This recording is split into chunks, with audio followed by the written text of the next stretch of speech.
Hey YouTube, this is Other Purple One. Hope you're having a great day. It's Saturday morning. A lot of things happening in the world. What I want to talk about is what I'm feeling personally. We look at what Elon Musk is doing, and I applaud what he's doing. He's trying to save money. He's trying to find out all the people that aren't even alive that are collecting benefits, and there are a lot. I've had a lot of response from federal workers saying, man, I work hard every day. I do a great service for our country, and I don't doubt that.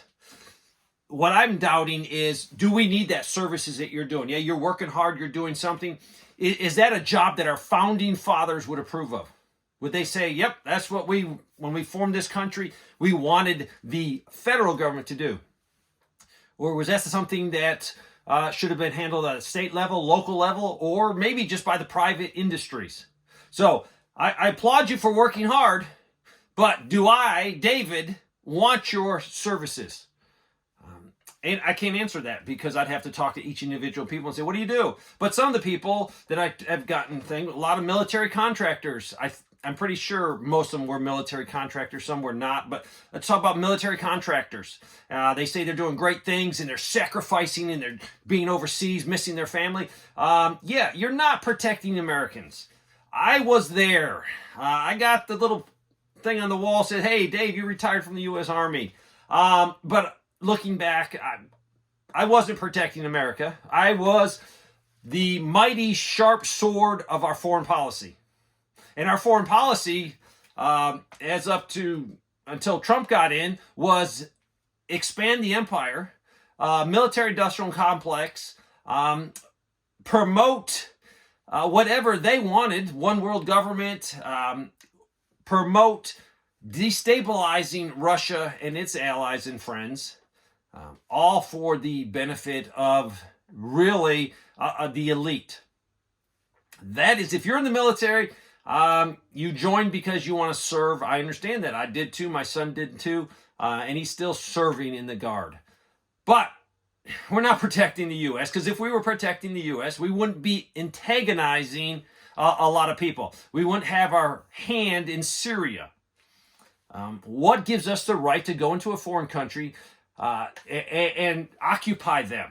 We weren't invited in many countries we're not invited in. We go in with force. We slaughter and kill people and say, oh, no, it's good for that country. We're protecting America. We're not protecting America when you have an open border. And until a month ago, our border was wide open. There's a big difference between military contractors that are serving the purpose of foreign policy and military contractors that are trying to protect the homeland. Yeah, you're going to say it's the same thing. It's not the same thing. Same thing with the military. Guys join to protect, but no, they get sent all over. We have a local National Guard unit from not far from here, literally 20 minutes from here, 25 minutes from here, that are in Syria right now. Please, someone show me where Syria gave us permission to come to their country to invade. If some foreign country decided, hey, there's a group of people in here that are being mistreated, or we think these people are going to attack our country, we're going to put soldiers in there. No, we'd have a war. People would be all up in arms. But because we're Americans, we think we can do that. We have the God-given right to invade a foreign country. So that alone, I appreciate federal workers. I do. Don't think I don't. I appreciate what you do. But do we really need your job? And let's just back up. In the civilian world, in the private sector, if your company is stone cold broke, you gotta cut. You got to cut the fat, and then you start cutting more than the fat. You become lean and mean so you can stay in business. The advantage the federal government has, they don't have to cut. They don't have to do things because they have a couple things. First of all, they have what's the IRS. They have taxation. So they can get their money no matter what. And I think taxation is wrong. I feel in an adversary position when I have to deal with the federal government, with the IRS. They actually scare me. I am no longer the master. They're the master, and they look at me and say, you know what, we need more money. We'll just tax people more. Now, yes, they don't do it directly from the IRS. It goes through politicians in the Senate and in the Congress. So it's very adversary. I wish it wasn't like that. And you might say, Dave, how could we fund this government without taxes? Well, we did it for a long time through tariffs. And when you have a tariff, I'm not involved in that tariff. I don't feel like the government is oppressing me. It's not them looking at me as their revenue source. So it is tariffs. Tariffs are the right way to go. Trump is on the right path, and it was what our country was founded on. As soon as you bring up income tax, you just change you change the relationship between me and the government and you and the government. Also,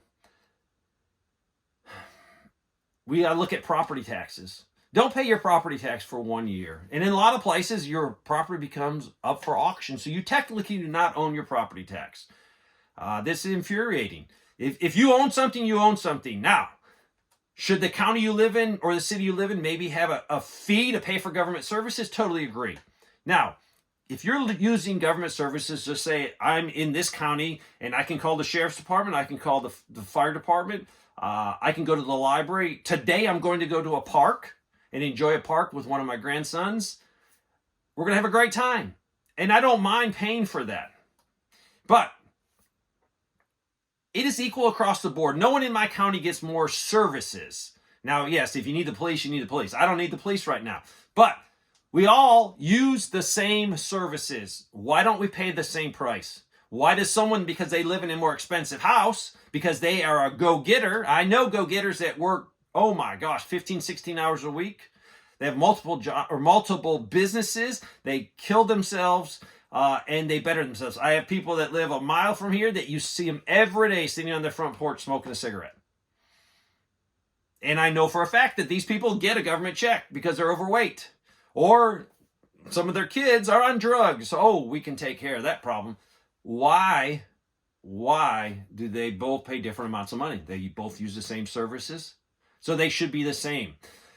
Everyone screams equality, got to be equal. That's not equality. It's not equal. When someone is paying more for a service, and then you're going to say, but Dave, they don't have any money. Why do they have to pay for it? The whole system breeds an atmosphere of not trying to take care of yourself. You know, you don't have to. You can depend on the government. You can pretend on or rely on local governments to help you.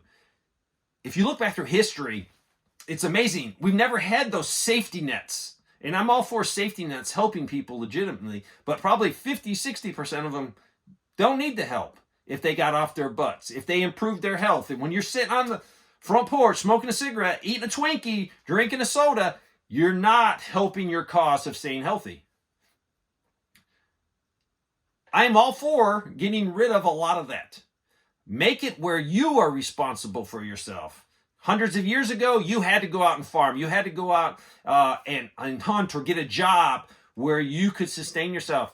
If you did, you would starve to death. Maybe the local churches or local community would help you if you had a legitimate reason. But guess what? The local people knew who was taking advantage of them, who could work, who was just being lazy. It needs to go back to that.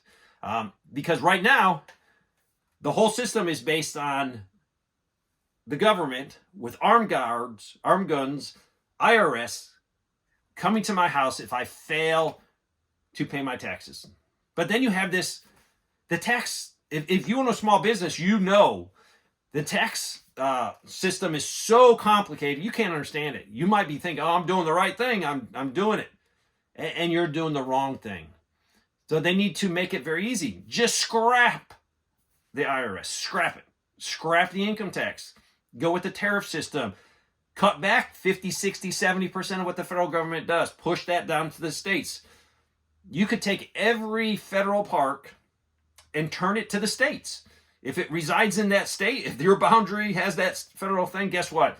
Within 2 years, all that property, managing that goes back to the states. You still have to manage it as a park or a federal monument or a resource. You have to manage it. They make life so easy. You could gut a lot of good federal employees.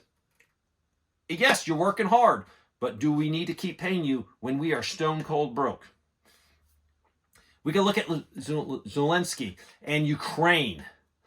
I am 100% believe with my research and what I've done is that Russia went in because we broke a million promises not to expand NATO. And if we would have honored our word, Russia would have never gone into Ukraine. Ukraine brought this on themselves. We helped do a coup and put Zelensky in power. That's just facts. There's a lot of people I've met that think, oh no, Russia's evil, and Ukraine is awesome. Ukraine is the most corrupt government. They're worse than us. The amount of information that comes out of there of the corruption, we're throwing tons and tons of money away. Now he says, Ukrainian president says, oh no, that was all grants. That's all gifts. We don't have to pay you back. What happened in the Oval Office was a disgrace.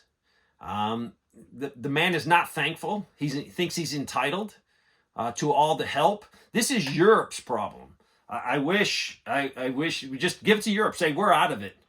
This is Europe's problem. You solve it. Don't get us into World War III because we're not going to come help you. We need to do a lot of cutting in NATO. We can still have relationships with Europe, but why are we bearing the full burden? I am tired of my tax monies going over there while they take European tax money and puts it into social programs or opens their borders. Europe is being destroyed. This is going to come to a head in a lot of foreign countries. Europe, it's going to turn into a civil war. Yes, a civil war. That's the only way that Europeans, native Europeans, are going to get their country back. A lot of areas have been totally taken over. And am I against these people? No. But it is a planned destruction, a replacement of Europeans. It's happening in the United States. Luckily, Trump is stopping it. And I'm all for that. But I'm very, very upset. And talking to other people, because I talk to a lot of people, and these are people on the other side. And they think, no, we need to open the borders, bring all these people in. We need to have big government. We need to help all these people. It's ridiculous. There's many Americans that need help. There's many Americans that need a good kick in the seat of their pants and say, hey, we're not responsible for you. If you want to get ahead in life, you have to work hard. It's based on decisions. And people I talk to, they whine and cry to me. Oh, I can't get ahead. I can't do that. And then you start talking to them and you see bad decisions after bad decisions. Oh, you dropped out of high school. That's a bad decision. It makes it harder in life. Oh, you did this stupid thing. You did this. Oh, you got in trouble. You got in trouble with the law. Bad decisions. Your decisions that you make throughout your whole life determine how you are today. Stop making bad decisions. You cannot spend all your money. The other day I was talking to someone. They had tons of tattoos, colorful tattoos on their arms, and they're complaining they can't make it. I'm like, boom. Maybe you shouldn't spend your money on colorful tattoos. Maybe you shouldn't spend your money on the best iPhone that you have in your hand. Some of these people actually tell this to. Some say they agree and say, yeah.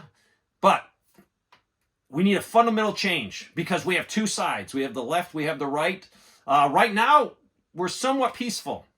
But as Trump makes huge cuts in the government, and I applaud him to make them, and yeah, if you're a federal worker, you're going to lose your job, and I feel bad for you, but do you really have to do that service? Or could someone else on the local level, or do you need it at all?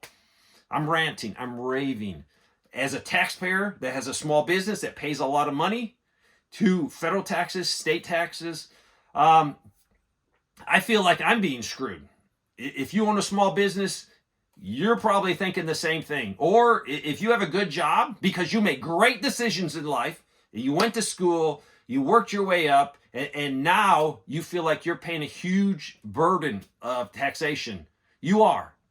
Let's get rid of the IRS. Let's make it easier. Get tariffs in here. Let's see what happens with Ukraine. Europe is saying they're going to help Ukraine. Their help might turn into World War III.